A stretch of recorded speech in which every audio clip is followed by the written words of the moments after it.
Voilà, écoutez Malox. Pourquoi il fait des interviews, il parle mal de Prince Aimé, il parle mal de la chanson, il se met sur les radios, j'ai déposé la chanson, allons-y, donnez ça aux vauriens des Camerounais, on va voir ce qu'ils vont faire. Il est peut-être vieux, mais il manque de sagesse. Malox est enfin sorti du silence pour venir dire toute la vérité sur son affaire concernant Desbordeaux le Coupa et le remix Viviane. Vous savez que depuis que le remix des 5 grosses têtes est sorti, Malox n'avait pas encore fait une sortie pour venir dire clairement ce qui s'est passé avec Desbordeaux, Prince Aimé et le remix de Viviane. Donc Malox a enfin brisé le silence. Je vais vous faire écouter les vérités, les non-dits de cette affaire qui ont animé le clash entre Malox et Desbordeaux d'une part et Malox et le peuple ivoirien d'autre part. Donc je vous invite à écouter Malox. Voilà, parce qu'il y a beaucoup de choses que vous ignorez et que vous allez apprendre dans cette vidéo. Mais avant de vous laisser écouter Malox, je vous passe une information très importante. J'organise un séminaire de formation pour les Africains de la diaspora selon leur disponibilité du 27 au 30 novembre 2024 et du 4 au 7 décembre 2024. Alors, le séminaire de formation est ouvert à tous les Africains de la diaspora qui souhaitent se former en montage vidéo pour devenir des créateurs de contenu web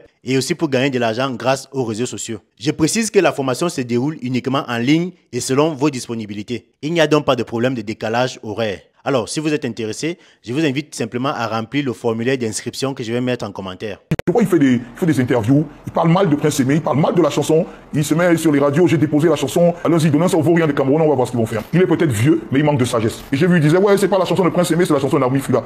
Le drame, c'est que même dans cette chanson, il n'a pas cité Naomi Fouda. Comme pour dire à quel point, je suis désolé, hein, il faut appeler un chien, il est malhonnête. De base, le but n'était pas de créer une polémique. Parce que j'ai juste fait un post Facebook. L'équipe de Prince Aimé était venue me voir en disant on essaie de contacter en vain Desbordeaux, il donne sa parole, demain il change d'avis. Et puis on a le sentiment qu'il ne veut pas donner la possibilité à Prince Aimé de pouvoir travailler avec lui et lui donner aussi un peu plus de visibilité sur le projet. Donc au départ, quand je fais ce post, c'est ça l'intention. L'intention est de juste attirer l'attention de Desbordeaux et de lui dire ok, je t'ai reçu au Cameroun, je t'ai mis bien, j'ai pas besoin d'entrer dans les détails. À ma grande surprise, quand je le fais, toute la communauté ivoirienne, Desbordeaux, son équipe, ils se jettent sur moi. Comme pour me faire passer pour quelqu'un qui ne sait pas de quoi il parle. J'ai dit, ok, d'accord. Le drame, c'est que moi, ça fait pratiquement 20 ans que je suis dans le game. Toute ma vie n'a été que des clashs. Donc, quand ils sont rentrés dans ça, je me suis dit, ils sont morts. Ils vont se perdre. C'est foutu pour eux. Quand je fais le post, je m'adresse clairement à Desbordeaux. Je ne m'adresse pas au peuple ivoirien. Je ne m'adresse pas aux artistes ivoiriens. Je ne m'adresse pas aux fans ivoiriens. Je m'adresse à Desbordeaux Likonfa. Je suis choqué parce que, en fait, les choses se déroulent. Et puis, j'ai le sentiment que Desbordeaux ne réalise pas à quel point ce projet qu'il avait entrepris pouvait être fédérateur pour les peuples à la fois camerounais et ivoiriens en même temps. Et à travers ça, devenir un exemple qui allait être porté par toute l'Afrique francophone. Et je me rends compte qu'ils ne réalisent pas. Pour être objectif, s'ils ont décidé de ne plus faire cette chanson, bah, il faudrait bien que quelqu'un la fasse. Les gens aiment l'œuvre. Qu'est-ce qu'on fait? Les Camerounais veulent voir l'œuvre. Les Ivoiriens veulent voir l'œuvre. Tout le monde veut voir l'œuvre sur le tapis.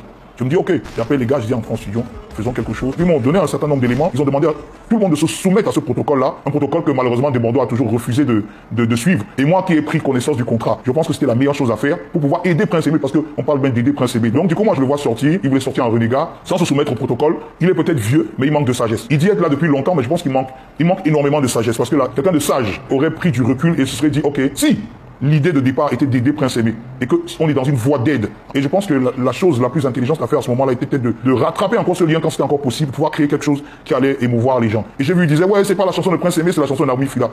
Le drame, c'est que même dans cette chanson, il n'a pas cité Naomi Fouda. Comme pour dire à quel point, je suis désolé, hein, il faut appeler un chien, il est malhonnête. C'est pas honnête de sa part. Donc j'ai trouvé ça à la fois dommage, j'ai trouvé ça à la fois irrespectueux de tous les professionnels qui se sont déjà mis dans la musique, de ses pairs en Côte d'Ivoire, qui ont toujours essayé de bien faire les choses. Et même des plus jeunes qui ont essayé de bien faire les choses. Donc comme pour dire que j'ai trouvé ça tellement irrespectueux et méprisant de sa part que je n'avais même pas les mots pour parler. Quand j'ai vu, j'ai été choqué, je me suis dit, ok, d'accord. Pendant qu'on en parlait, il y a le producteur de Prince Aimé qui a décidé de faire une réclamation de manière automatique parce qu'il n'avait pas les droits de la chanson. Ce qui a entraîné automatiquement une disparition de la chanson sur YouTube. Et ce que je trouve encore drôle, c'est qu'en regardant l'émission Brut, il dit que c'est lui qui a fait sortir la chanson. Je me dis, ah, mais à un moment donné, comment un individu peut prendre les gens pour des idiots à ce point? Je peux comprendre qu'il ne respecte pas les Camerounais, mais il respecte les Ivoiriens. On voit bien qu'il y a une réclamation.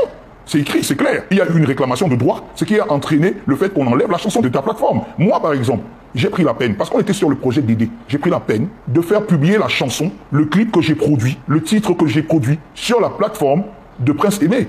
Parce que c'est apparu sur la page de Prince Aimé YouTube. La page était créée 1 ou 2 jours avant le clip. On a publié le clip. Le flux c'était tellement énorme qu'au début, YouTube s'est même dit que la page c'était juste une page pirate. C'était même pas vraiment une page. Il y a eu énormément de démarches qui ont été mises sur pied, qui sont encore en train d'être mises sur pied pour pouvoir remettre un certain nombre d'éléments à leur place. En termes de vues, Jenny Ba finalement est devant Viviane. Bon, Djeneba est devant Viviane.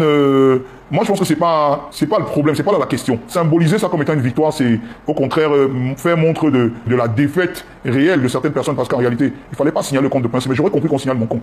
Mais vous dites vouloir aider Prince Aimé, à quoi bon signaler son compte? Ils ont signalé le compte de Prince Aimé, ils ont créé des pages pirates, ils ont fait tout ça. Et j'ai trouvé ça encore plus dommage pour un pays qui se veut être pays fédérateur du monde culturel en Afrique francophone, que je vois des gens de ce pays s'asseoir et dire, ok, nous allons créer des faux comptes, nous allons créer des pages YouTube pour pouvoir signaler la page de Prince Aimé, l'artiste qui souffre d'un handicap, parce que les gens ont décidé de faire ce projet pour l'aider. J'ai vraiment trouvé ça dommage et inhumain à la limite. Viviane, c'est toi qui m'as fait comme ça. Viviane, c'est toi qui m'as vidé les pochos.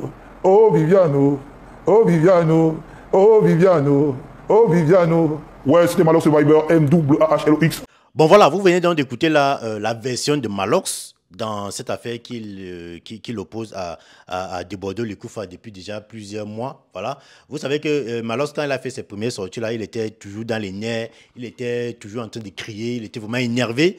Il n'avait pas parlé de façon posément, et ça fait que quand on le voyait chauffer, c'était difficile pour les gens de cerner ce qu'il voulait dire. C'était difficile de comprendre vraiment le fond de ce qu'il reprochait à Desbordeaux. Maintenant qu'il a été invité à Brut, voilà, Brut Afrique, il a parlé là-bas de façon posée, voilà, il a expliqué ce qui a fait qu'il se fâche contre Desbordeaux. Et si on s'en tient à ce qu'il dit, si on s'en tient à ce que Malox dit, on voit que vraiment Desbordeaux Lekoufa voulait faire ce qu'on appelle un double jeu, un mauvais jeu à Prince Aimé. Parce que vous savez que dans le showbiz, il n'y a pas les sentiments, hein. Et c'est ce que Desbordeaux voulait vraiment montrer à Prince Aimé à travers ce qu'il a voulu faire. Parce que non seulement il ne voulait pas impliquer Prince Aimé lui-même dans son remix, et aussi il avait déclaré que la chanson était d'une autre Camerounaise dont j'oublie le nom. Mais dans son remix qu'il a posté là et qui a été supprimé, il n'a même pas mentionné la fille en question. Donc c'est une affaire qui est vraiment très, très... Il y a beaucoup de dessous. C'est un peu comme le nombolo, comme la musique congolaise. Quand tu crois que c'est fini, après tu entends seulement Toleka. Ça prend une autre version.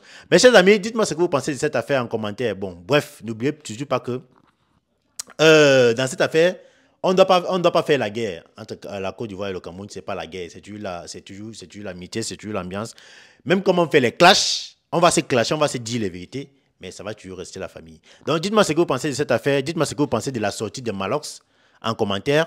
Et n'oubliez pas de vous inscrire sur 1xBet avec le code promo Brigade, le meilleur code qui vous donne 200% de bonus lorsque vous faites votre premier dépôt. J'organise un séminaire de formation pour les Africains de la diaspora selon leur disponibilité du 27 au 30 novembre 2024 et du 4 au 7 décembre 2024. Alors, le séminaire de formation est ouvert à tous les Africains de la diaspora qui souhaitent se former en montage vidéo pour devenir des créateurs de contenu web et aussi pour gagner de l'argent grâce aux réseaux sociaux. Je précise que la formation se déroule uniquement en ligne et selon vos disponibilités. Il n'y a donc pas de problème de décalage horaire. Alors, si vous êtes intéressé, je vous invite simplement à remplir le formulaire d'inscription que je vais mettre en commentaire. 1xBet.